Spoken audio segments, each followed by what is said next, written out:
Ok, ça marche. Ok. Alain, on nous entend. Est-ce qu'on peut le mettre sur mute?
Ahmed, c'est juste pour vérifier. Est-ce que tu arrives à m'entendre là?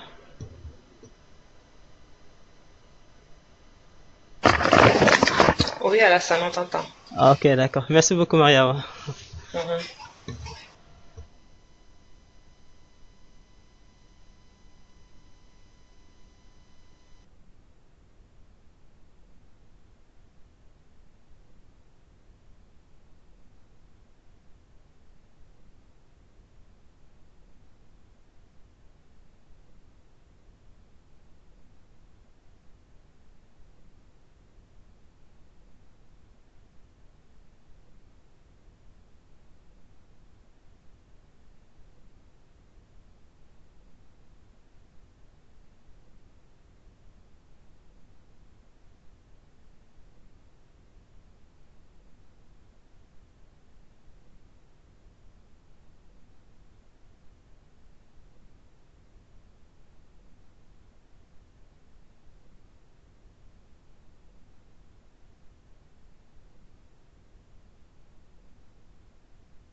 Hello, hi.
Hello, good morning, Alain. Can you hear me?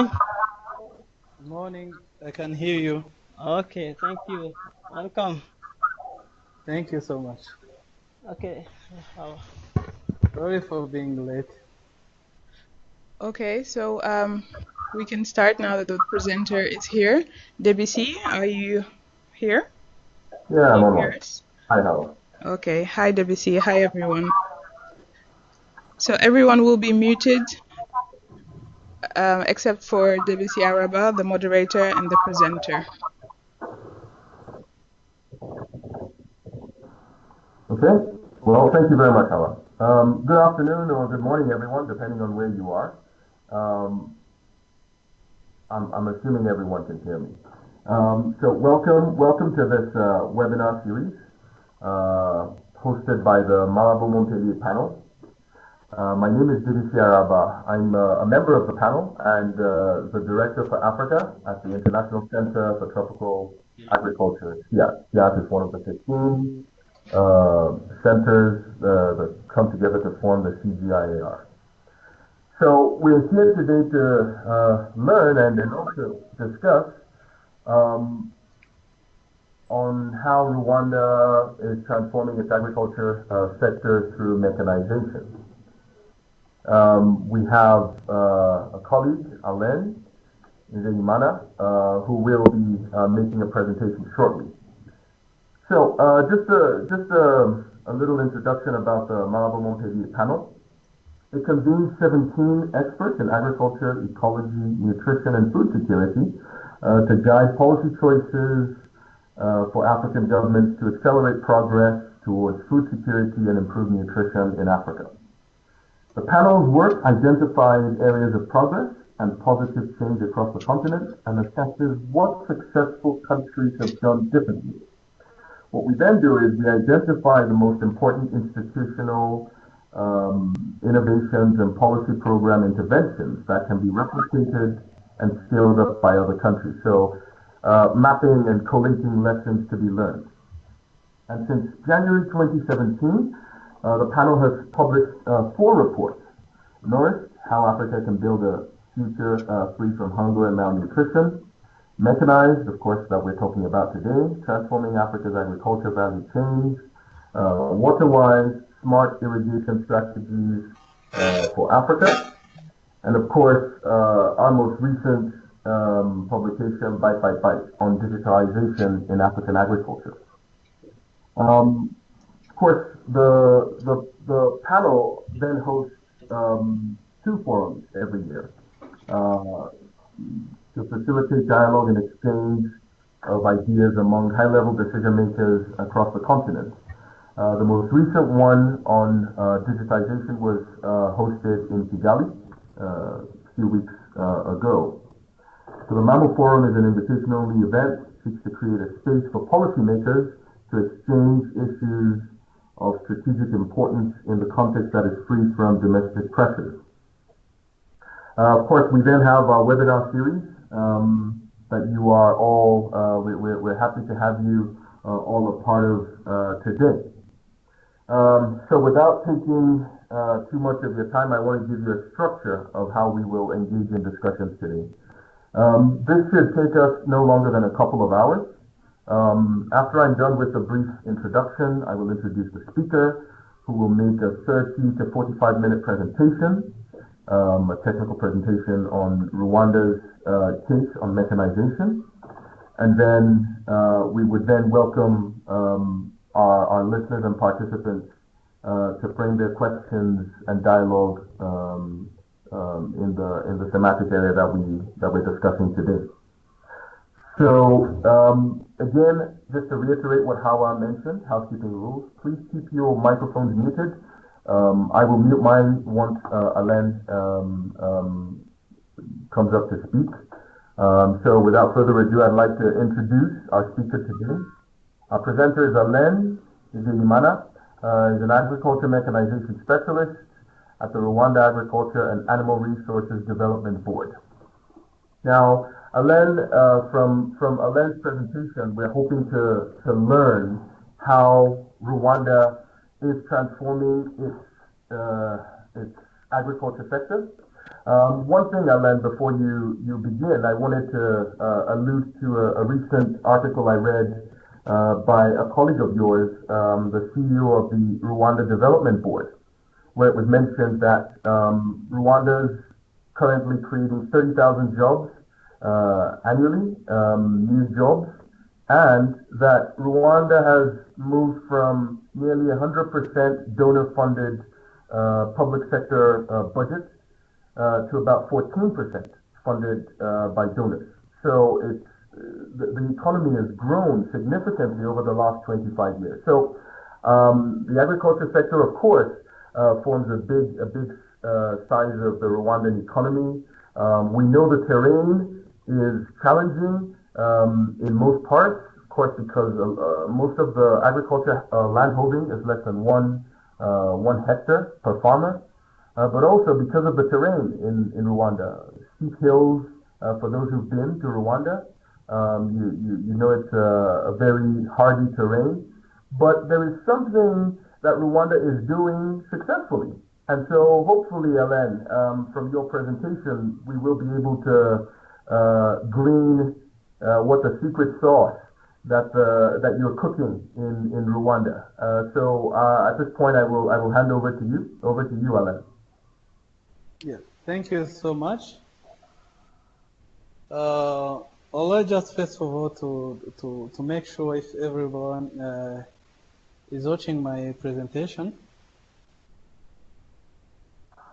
Yes, we can see the presentation, Alain. Thank you so much. As you said in introduction, my name is Alain NZEYIMANA, and I'm working for Rwanda Agriculture and Animal Resources Development Board as an agriculture mechanization specialist, and now I'm acting as a mechanization program leader. So I would like just to share with my friends about our experience in agriculture mechanization. First of all, I would like just to inform you that this is somehow new in Rwanda, because we started officially this program in 2010. Just a little bit late, in 2011, we adopted a kind of system which we called Village Mechanization Service Centers. Those are VMCs, just for like mechanization approach. Extension approach. Those VMCs were active as promoters of modern agriculture practices through hiring and selling services in just rural areas. And after, in 2013, we started the promotion of private sector who are involved in mechanization, like mechanization service providers. And so far, last year, we got 12 service providers in this field of mechanization. Also, we can say that initially the government sponsored this program with a budget more than 3 million, where we bought different machines, 81 tractors, 200 power tillers, 35 rice transplanters, 2 combined harvesters, and the other more different equipment just for starting the program. Also, we bought, in that time, we bought 5 heavy earth moving machines, such as bulldozer, loaders, excavator, and compactors, just for supporting irrigation activities. Just a little bit late, some tractors, good number for 155 tractors were bought with private operators. You can see some of equipments which have been bought by the government just for initiating this program. I would like just to say at the beginning, those are the equipment we started with at the beginning. In 2013, we bought 30 units of Mahindra tractors in addition to the previous ones with 2 combiners. These are kinds of combined machines which we bought in that time. So the government has some policies just for strengthening this program.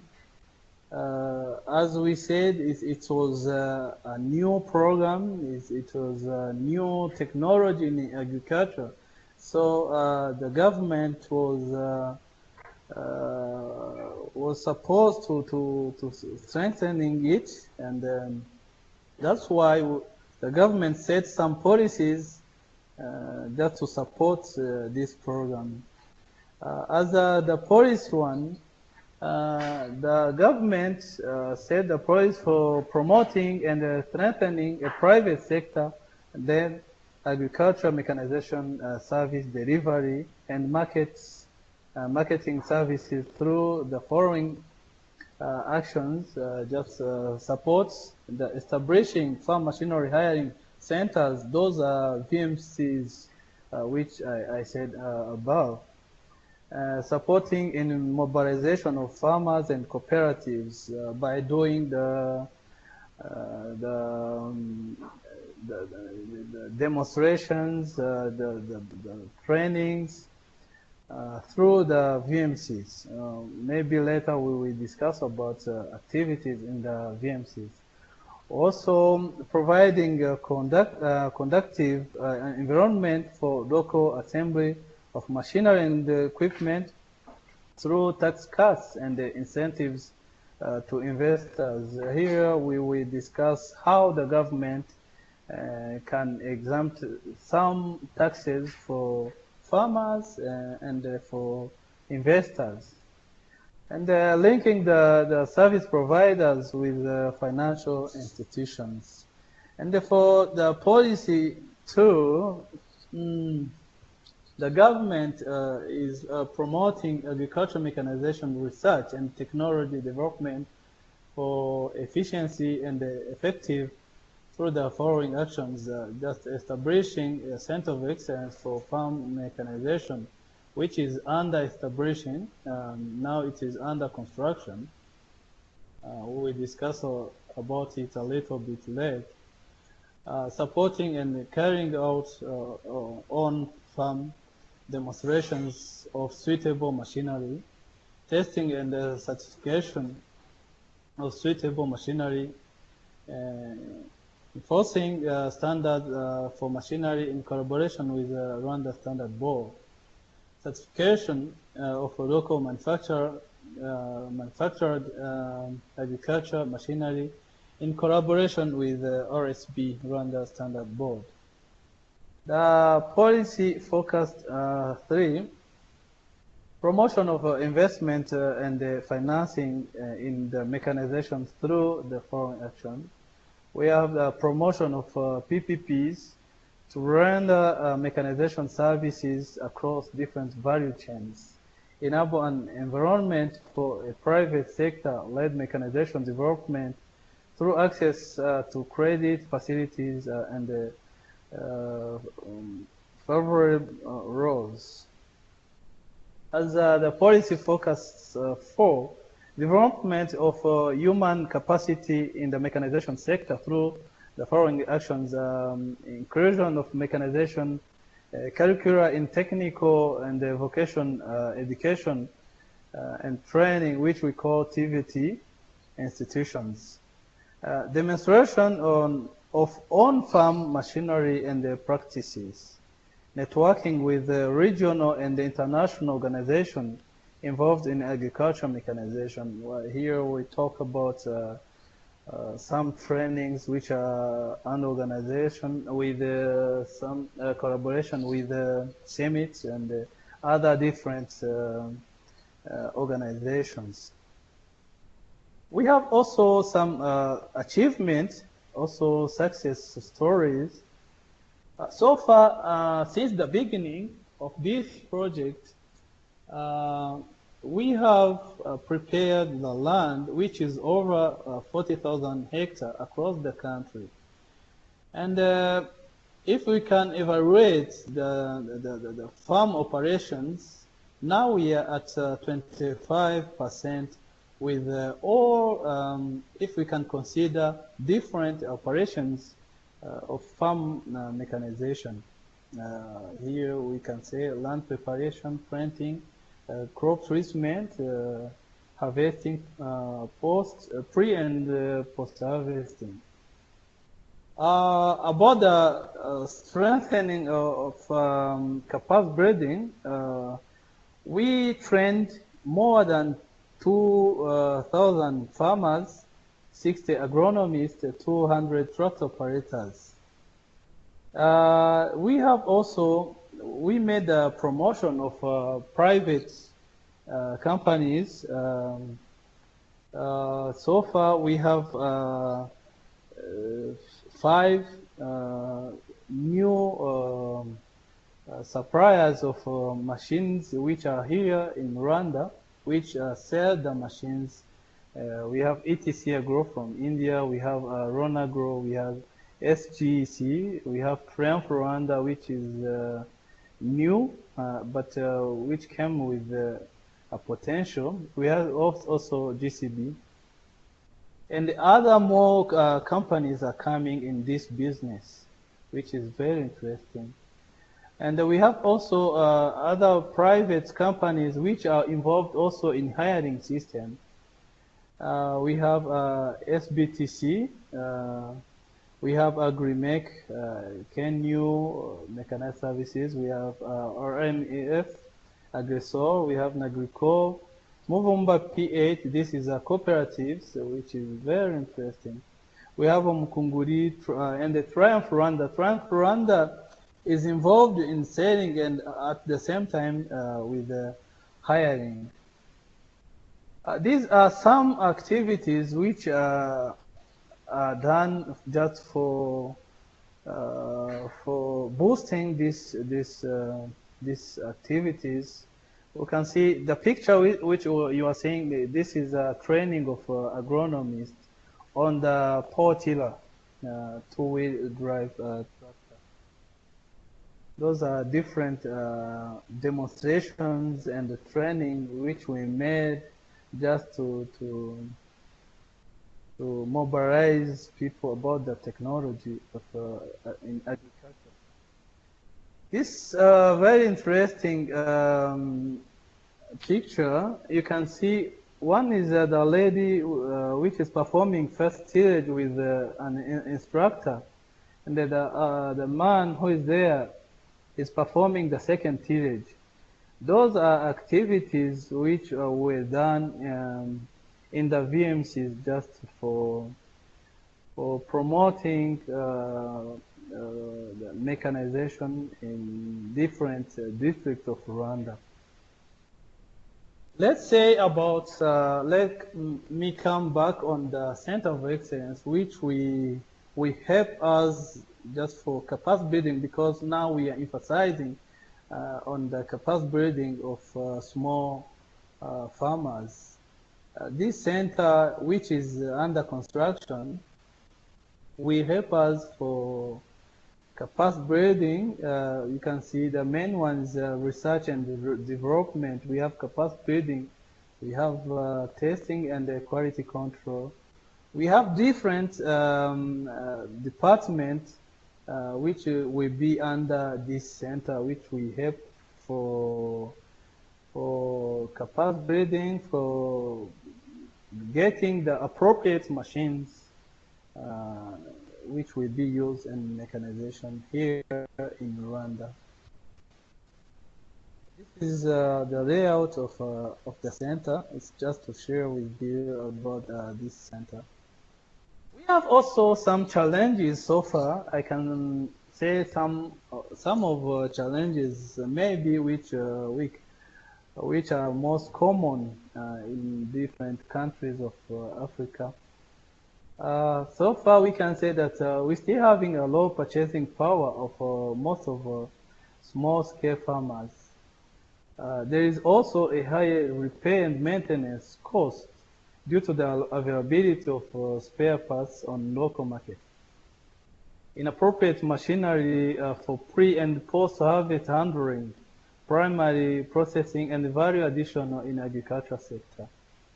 Technical and the financial capacity of local manufacturers is limited.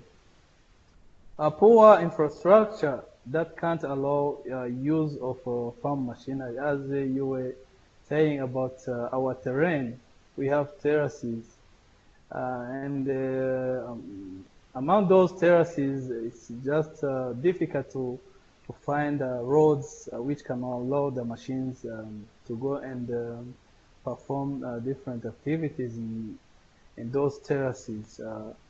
There is also a lack of qualified technicians in agricultural mechanization.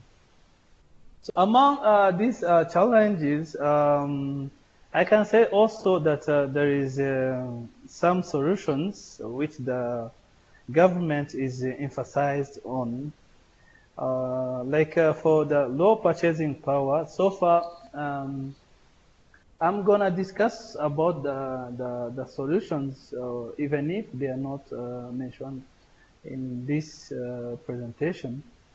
So far, the government is paying the tax, the VAT tax, on the cost of hiring a machine.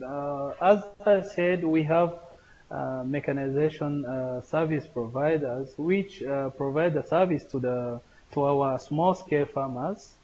So on the price, they reduce the price by removing the VAT, so that cost can be covered by the government, so that the costs can be reduced, and also the production costs will be also reduced. Also, the government exempt the machines from the VAT. Once you need to buy the machine from abroad, you are exempted from the VAT, which is 18%. It's a good money once you are exempted from that cost. And that was about the low purchasing power. Also, BRD, the Bank of Development Bank of Rwanda, is also sponsored some of the projects which in agriculture. So different farmers could easily get loans just for purchasing the machines. So far, I think even Triumph Rwanda got a loan for buying a lot of machines, which shows how the government is emphasizing on this program. If we can say also about the repair and maintenance cost, which is a little bit high, this is due to the spare parts which are imported from abroad, from out of Rwanda, and as you know, Rwanda is a little bit far from oceans, so to get those spare parts, it's not easy. That's why sometimes the cost of repair and maintenance is a little bit high. But also, which is good is that all those spare parts are also exempted. About the inappropriate machinery, so far the government has collaboration with CIMIT, We are working with CIMIT for capacity building. This year we are preparing some trainings of local manufacturers. The government is emphasizing on the local manufacturers because we need to manufacture machines here, those ones which is possible mostly in post-harvest. We need to manufacture those machines here. So that's why the government needs to emphasize on the capacity building of our local manufacturers.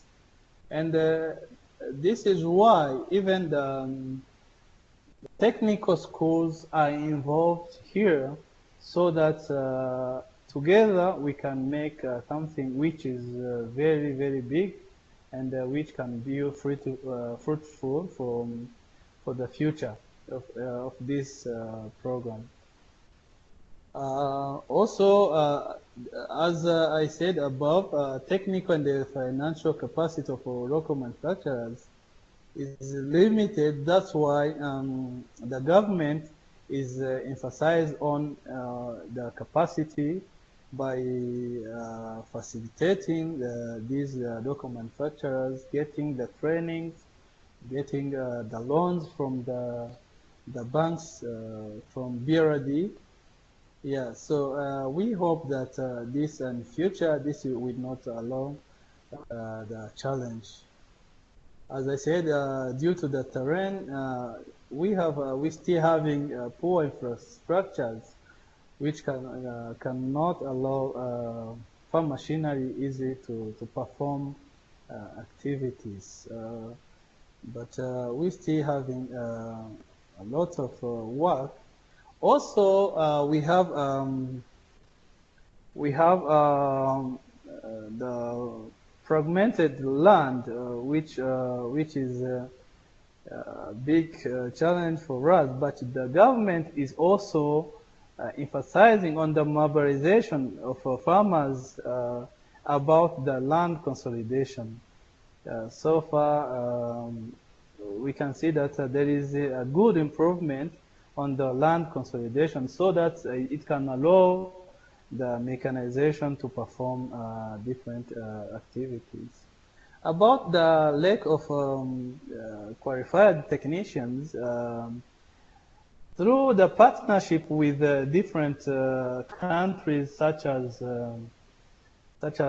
Japan, such as South Korea, China, we have a partnership with different countries, so that those countries are training our technicians. We have technicians which have been trained in China, in South Korea. Currently, we have an engineer which is in Korea. Also, I have been trained in Japan. So we are working on this issue. Also, we are working with IPRCs, those technical schools for training truck operators, just qualified truck operators, mechanics. So the government is emphasizing on this capacity building of technicians. So far, we hope that in few coming days, this will not allow challenges. So I can say that this was my presentation, and I thank you. Let's share ideas and overview of other countries. Thank you.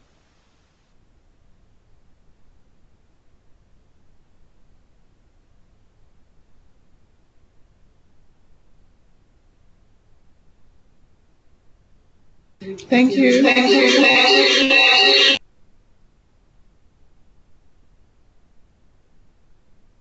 ABC?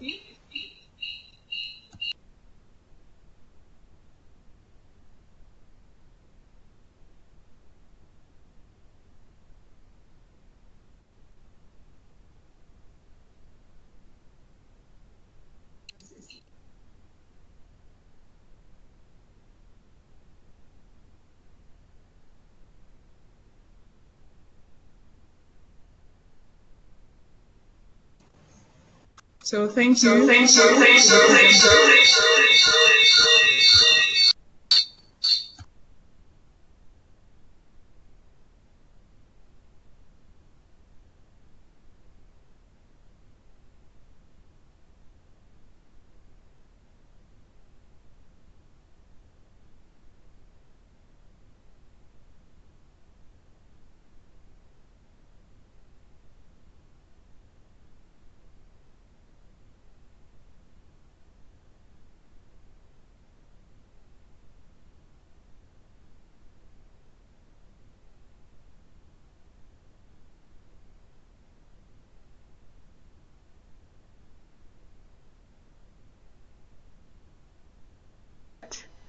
And the questions will be transmitted to the presenter.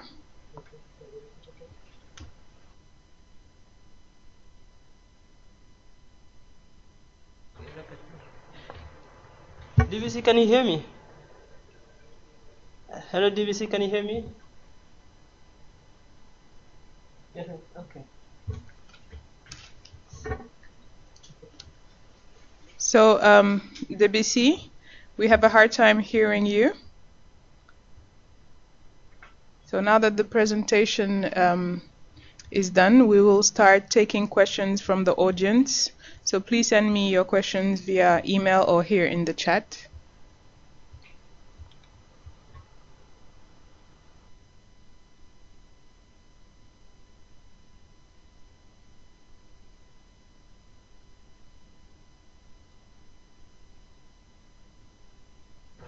And yes, to start answering some of the questions, the presentation will be sent to all participants, and the link so that you can see the video, the whole webinar, and the presentation.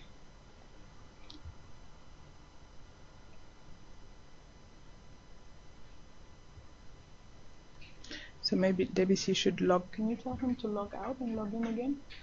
If you can tell him on WhatsApp.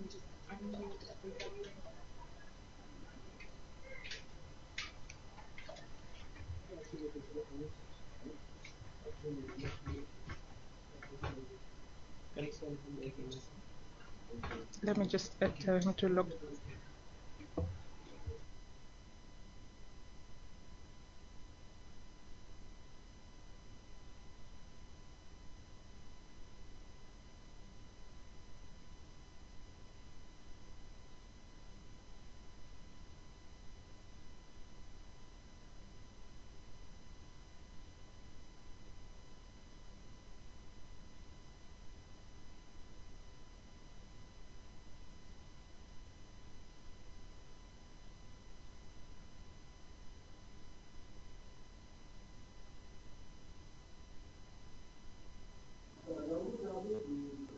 Okay. Can anyone hear me now? Yes, we can hear you now, DBC. Oh, wonderful. Wonderful, wonderful. Okay, thank you very much, Hawa. And my sincere apologies,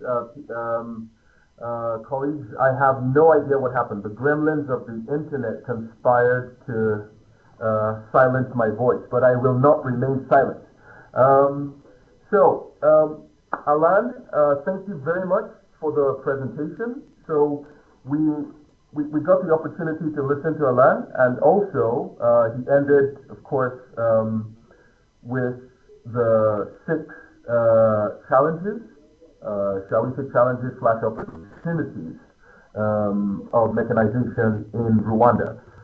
So I deliberately didn't ask for a round of introductions at the start because I wanted to make sure we had as many participants on the call before we did this. So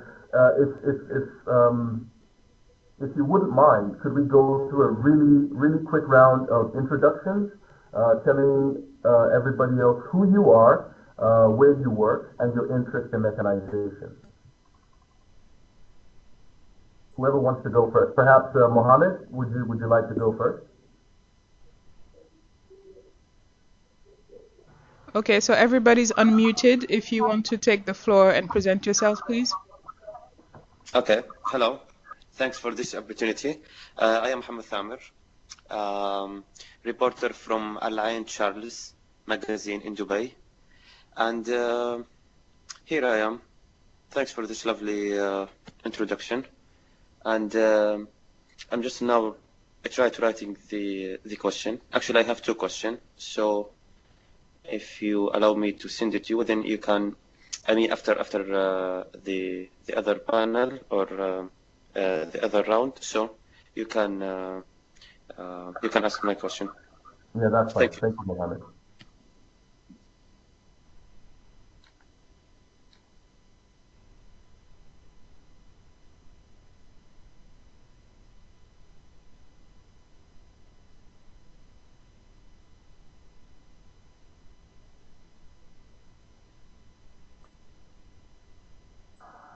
Do we have any other participants willing to introduce themselves?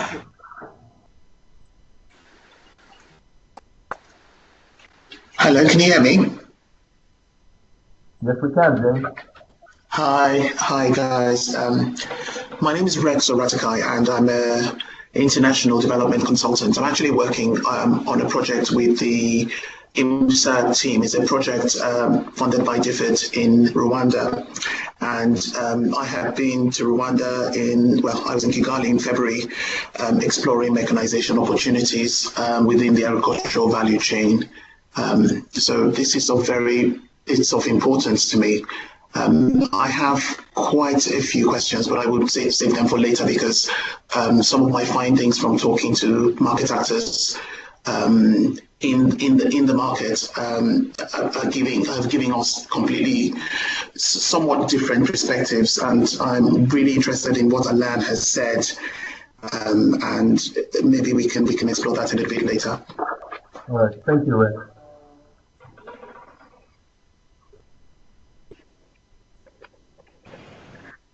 Can you hear me? Yes, we can. Please go ahead and introduce yourself. Okay, my name is Derek Mohere, and I am working with Kumwe Harvest. Kumwe Harvest is a post-harvest handling business that is working in Rwanda. We deal with maize, and I'm glad to join you. Thank you.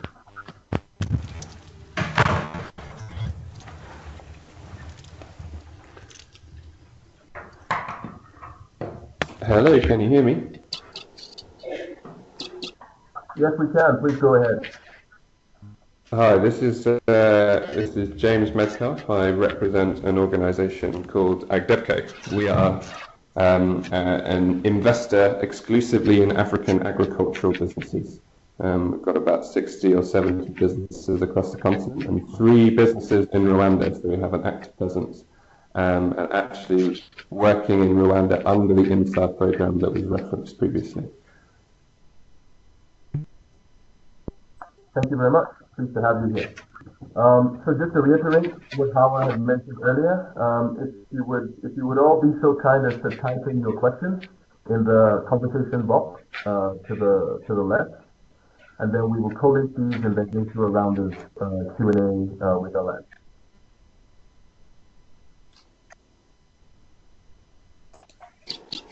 Hello? Yes, please go ahead. Yeah, my name is Grace Mwinga. I work with AATF based in Nairobi. So we are part of a project that handles mechanization. It's called CAMUP. Unfortunately, we're not in Rwanda, but it's good to pick up a few lessons from Rwanda itself. So yeah, so I'm glad to be here. Thank you very much. We're happy to have you. Do we have anybody else before we go into Q&A? Yeah, hello. My name is Ali Wujuf. I am working with Africa Sustainability Center, ASCENT. We are working to promote sustainability, including climate finance. We are supporting African countries to develop their agenda on climate project. Especially these days, we are working to support Burundian government to try the Ministry of Agriculture, especially to carry out a diagnosis and then to try to work toward a transformation of its agriculture. That's why this case of Rwanda was really very interesting for me. Thank you. Thank you very much, Ali.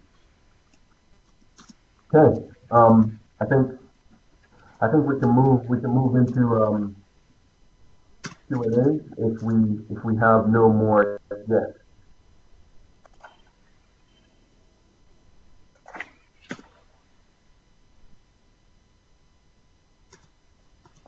Okay, thank you all for joining us. We're moving now to the question interactive session. Alain, can you just confirm that you are still here with us?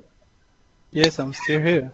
Okay, good, thank you. So the first question is from Mr. Wandlusen from Ethiopia, and it says, what extent is the service affordable or feasible to smallholder farmers with very small land size and fragmented land? Come again.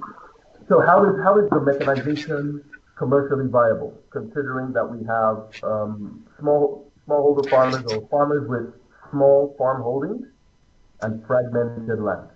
How are you making it commercially viable?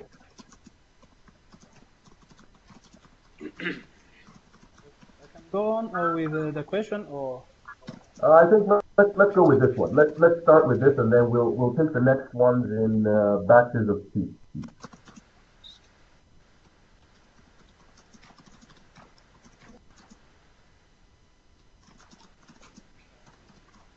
Thank you for the question.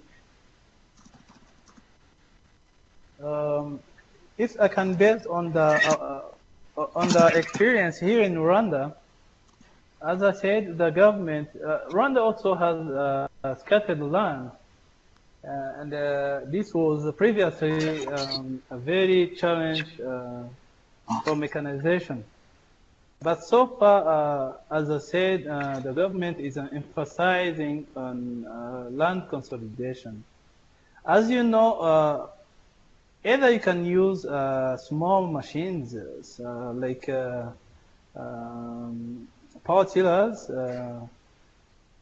for land preparation and other operations of mechanization for the scattered land. But land consolidation is more practicable for mechanization.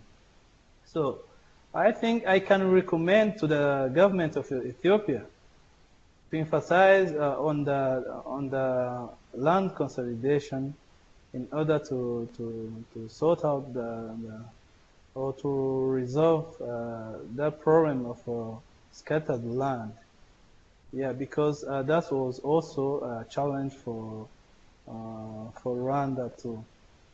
Yeah, but land consolidation was the solution in order to perform the mechanization.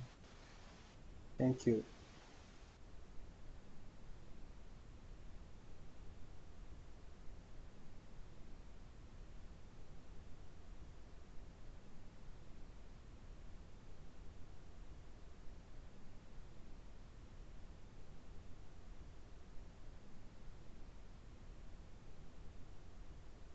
Yes.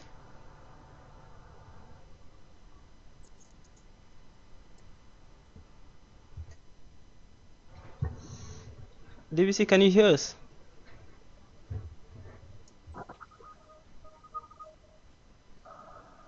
Hello, Alain, can you hear me? Yes, I can hear you. Okay, so it seems each time I mute my mic, it stops working, so I need to log out and log back in. Sorry for that. So I wanted to follow up on that question, on the first question, on the land consolidation and commercial viability of mechanization in Rwanda. Now, you gave us an example of the zero import tariff for mechanization equipment as an incentive to adopt new farming tools and methods. And also, you explained that the government was heavily involved in the purchase of the tractors.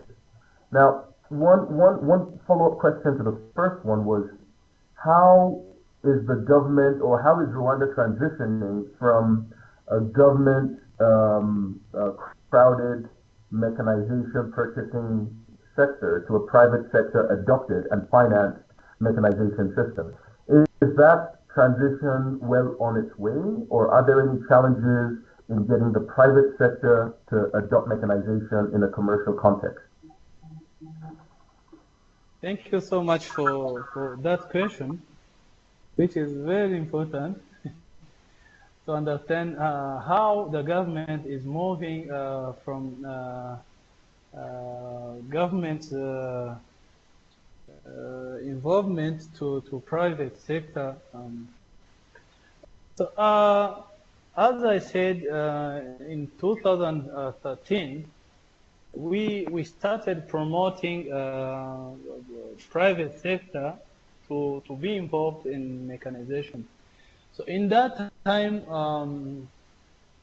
as we had around 16 VMCs in different districts, so the private preferred some of the VMCs where we withdraw as the government, and the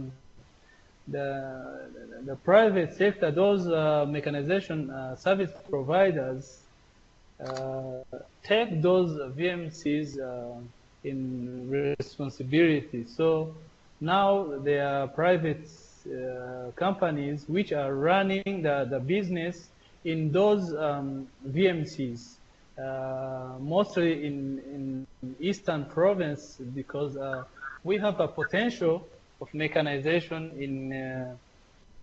in Eastern Province, where we have a flatland compared to the other provinces. So as we are withdrawing, the private is taking over the business. That's how the private sector is coming in this business. So not only for that, even other activities which were previously performed by the government is taking over by those private. Okay. Thank you, Alain. I hope you can still hear me. Yes, we can hear you. Okay, good. To take this on, so James asked a very, very pertinent question. Now, to what extent is the equipment purchased in Rwanda suitable for the terrain? And has the program only focused on valley marsh farming? And then to add another sub-question to that is, to what extent is Rwanda informing the types of mechanization equipment that is flowing into the country? So are you ensuring that the equipment by the distributors or the people who sell these equipment are making them fit for purpose for the terrain, etc., for the needs of the user? Come again, Okay, Alain. Okay, to what extent are the types of equipment being used in Rwanda suited for the terrain, suited for the topography, the terrain of Rwanda? We have yes, we have different equipment depending to the terrain. As I said, we have tractors. Some are big tractors for the flat land, and we have also small equipment for normal land, which doesn't have a big slope. And we have also power tillers, the two-wheel drive tractors, which are used for the terraces, for the hilly side. Yep. Okay. Thank you. So we want to go back again to that first, my first question. So Rex is concerned about the commercial viability of the VMCs, the Village Mechanization Centers. Now, what's the role of, we talked about how the government is trying to exit from the space and allow the private sector move in. How successful has the government been in commercializing the VMCs? Thank you so much. This system of VMCs was a perfect one, which helped this program just for mobilizing farmers about mechanization. As I mentioned in my presentation, you saw that all those activities have been decentralized in those VMCs. So it was the VMC which was supposed to market the activities, and those services was supposed to be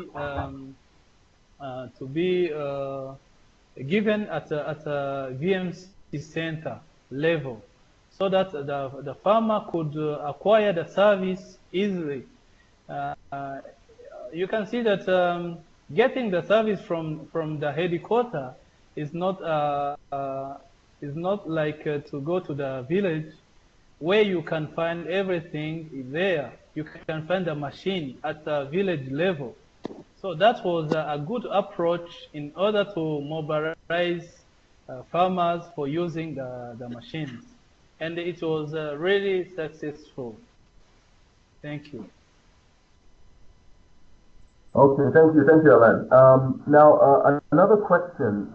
What is the thinking of RAP in terms of climate resilience and environmental sustainability in light of your mechanization policies and systems? Thank you for the question. Now we are working also with I can say that it's an innovation which we are working with Volkswagen for the electrical tractors. It's still a project we are working on with those technical colleges about the electrical tractors, so that we can decrease the emission of the tractors. That's one. And for the second one is just for helping farmers to give them the service on time, so that they can prepare their land on time, so that they can get the rain on time, so that their business can be really productive. Yeah, that's what our mechanization is doing about the climate change. Thank you. Okay, thank you, Alain. Now, another question on financing. What's the thinking in terms of how we build the financial value chain for the acquisition? Because of course, to acquire mechanization or mechanization services, you need financing. So, what's the government thinking in building the financial systems for either the acquisition of mechanization equipment or the access to mechanization services? Thank you. As I said, we have two systems. Acquiring the machines, the government pay for the farmer the VAT for the machines which are imported. That's one.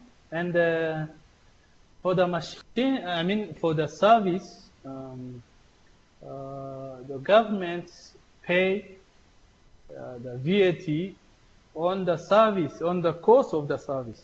It means that once the farmer is paying, for example, 50,000 Rwandan francs, instead of paying 50,000, the farmer pay around 38 or 1,000, and the rest is paid by the government. That's per hectare. So we pay that money per hectare so that the cost of the service is reduced. So it's implicated for the production cost, which is also reduced.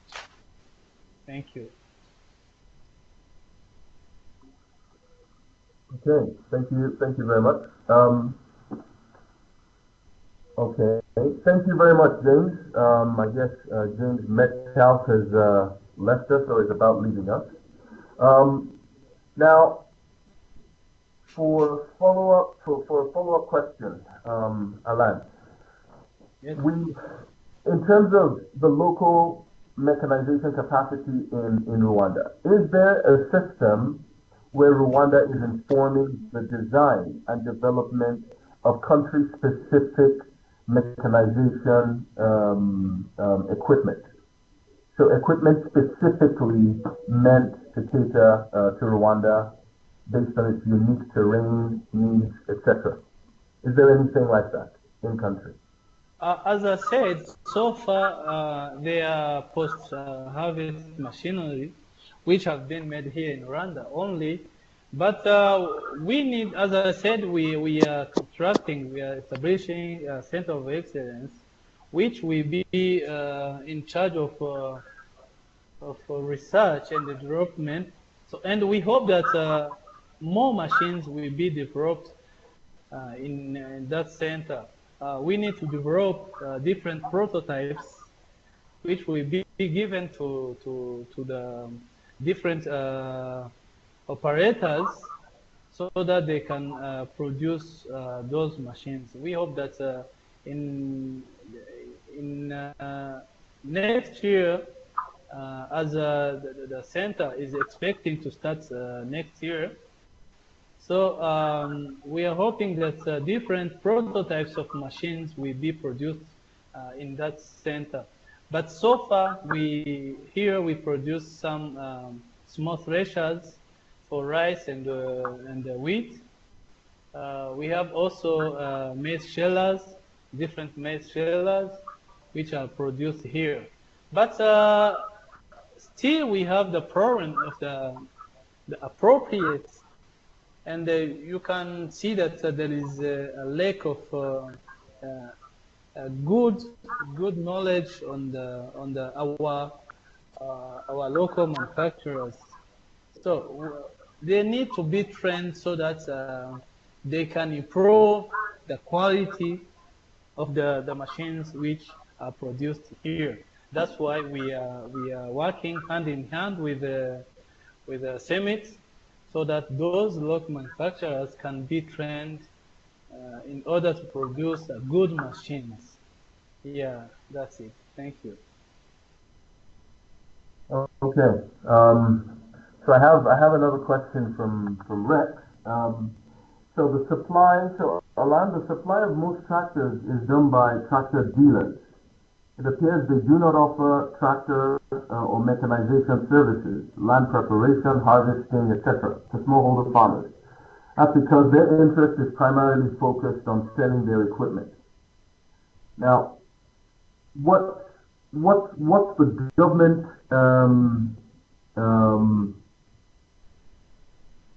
what's the government's focus in trying to ensure that we scale up the pivot towards the provision of mechanization services? Or do we have a focus to create mechanization service providers?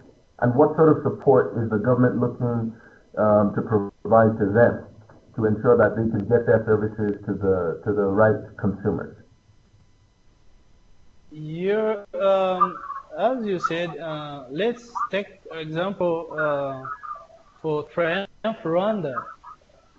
Triumph Rwanda is a new company which is currently starting here, and they will provide services for mechanization, and also they will sell machines. This company has got a loan from BRD, as I said, because so far the government of Rwanda has a fund for promoting this program, which is under BRD. From 2017 up to 2022, we have a budget of US dollar 170 millions, which will be used for this in agriculture, in promoting the agriculture activities. So mechanization is is among one of those programs in agriculture which will be promoted, which will be funded through BRD. So all those suppliers, all those truck operators here in Rwanda, they are promoted through this fund so that they can run their business. At the end of the day, the farmer could acquire the service at a low price. So once the service providers will be facilitated, even the cost of the service will be reduced. Yeah, thank you. Okay, thank you, Alain. Ali, you asked a question, a very pertinent question about entrepreneurship. Now, what specific measures is Rwanda undertaking to institute agriculture transformation? By this, I mean getting smallholders and other agribusinesses to become more entrepreneurial in their thinking and in their practice. We have more initiatives for the youth because now Rwanda is emphasizing on the youth entrepreneurship. Now we are creating some cooperatives of youth, which will be trained during this coming, this fiscal year. 30 cooperatives will be trained and will be subsidized on acquiring the machines in post-harvest. So we need youth. We are emphasizing on youth and women for creating their jobs in mechanization, service providing. And we hope that each district of Rwanda we acquire one of youth cooperatives or women cooperatives, which will be giving the service of post-harvest services. So that we help for entrepreneurship or for mainly youth and women. Okay, thank you very much, Alain. I want to go to a question, an earlier question that I had omitted from Professor Kimzi Saradogo. Now, what is does mechanization present itself as a very strong value proposition in Rwanda? Meaning, are the people who are adopting mechanization seeing a bump in revenue? Is it commercially justifiable and commercially viable for people to take on mechanization? Do we have the evidence to back this up? Can you come again? Okay, do we have the evidence to back up the commercial viability of mechanization adoption across value chains, agriculture value chains in Rwanda? Yes, we have done a survey, mainly in eastern province, where even the manpower is very hard to get the manpower. It means that the use of farm machinery is reducing their cost of production, so that this production cost reduction make this technology to be marketable itself. So people themselves in Eastern, they can just say how they are getting benefits from the use of the machine.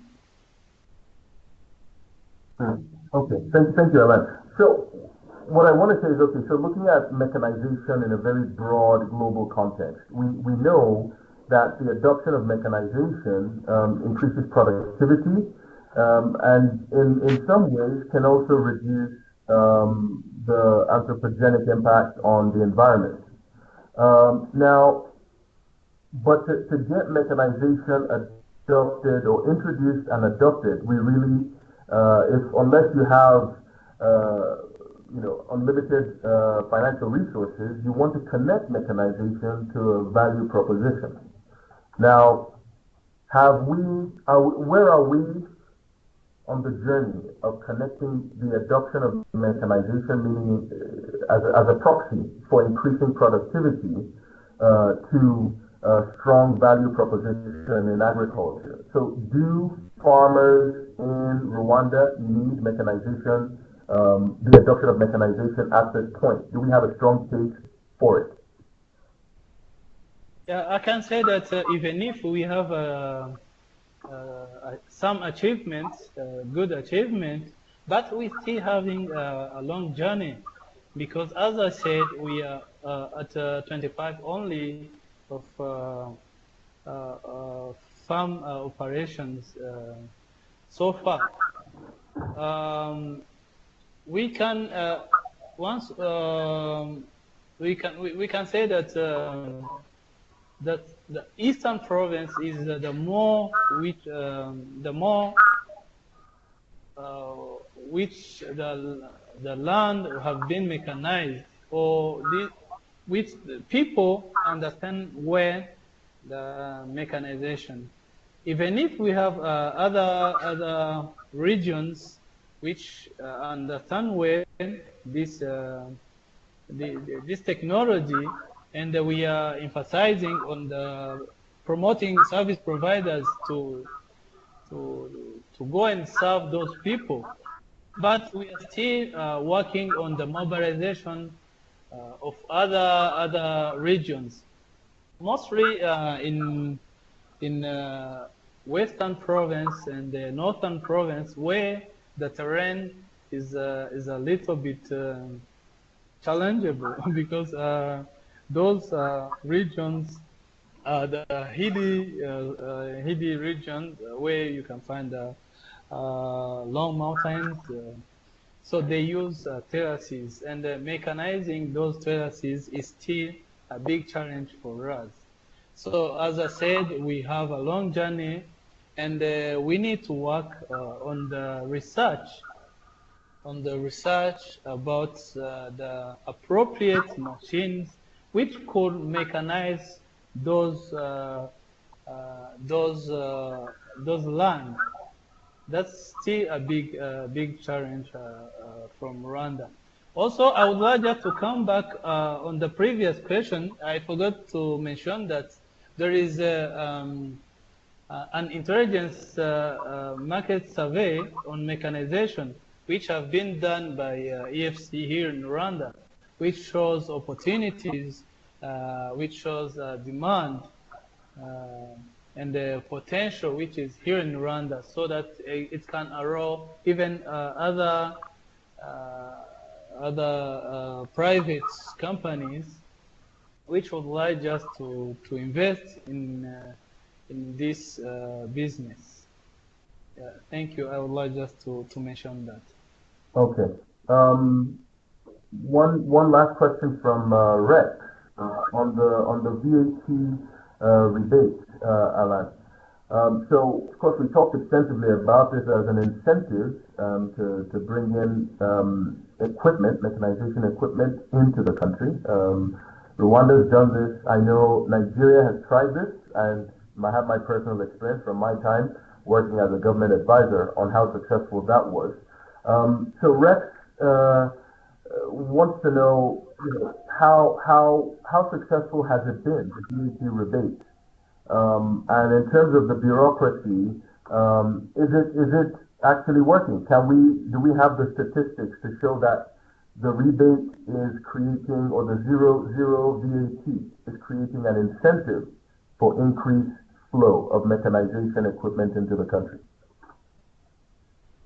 Yes, I can say that it's not bureaucracy, because paying the VAT is really very important for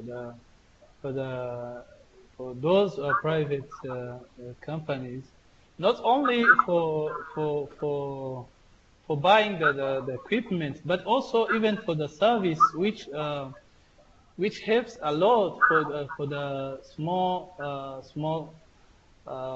smallholder farmers. Paying, instead of paying, as I said, instead of paying 50,000, once the farmer can pay 30 or 35,000, you can see that on the production cost, there is something which is good for the farmers. Those are practical incentives which the government involved in this program, and which helps the success of this, because even the demand, I can say that the demand increased due to these incentives which have been provided by the government. Okay. Thank you very much, Alain. Are there any other questions for Alain based on the participants that we have, our guests that we have left? All right. Well, ladies and gentlemen, I would like to thank you for joining us for this webinar series. The Malabo Montpellier panel invites you to explore more content on our website. That's www.mamopanel, MAMOPANEL, mamopanel.org. There you'll find all 4 reports, briefings that we've released, and also engage and interact with all the members of the panel. We invite you to get in touch and share your thoughts and ideas on how we can support the transformation of Africa's agriculture, making it more commercially viable, more competitive globally, more integrated internally and regionally. Before I wrap up, I see Rex is typing a message, so I will just give you a few seconds to finish that before we call this, bring this to a close. Okay. So Alain, Rex would like to be in touch with you. He's going to be in Kigali next week. So I expect Hawa will facilitate the introductions. So everybody, on behalf of the Malabo Montpellier panel and our guest speaker, Alain NZEYIMANA, I would like to thank you for joining us today. Hawa, is there anything else we need to share with our participants before we bring this to a close, or would you like me to hand over to you? Thank you, Debussy. So I'll be sending the presentation to all participants, and we'll have this webinar video online on our website. So we'll send the link as well, so you can review, and if you missed anything from the presentation, still have a look. So nothing else to share on my side. Either that we'll be in touch with all participants, and thank you for joining. Okay, thank you everybody, and have a wonderful weekend. And thank you so much. All right, thank you. Thank you. Thank you very much. It was a great one, thanks.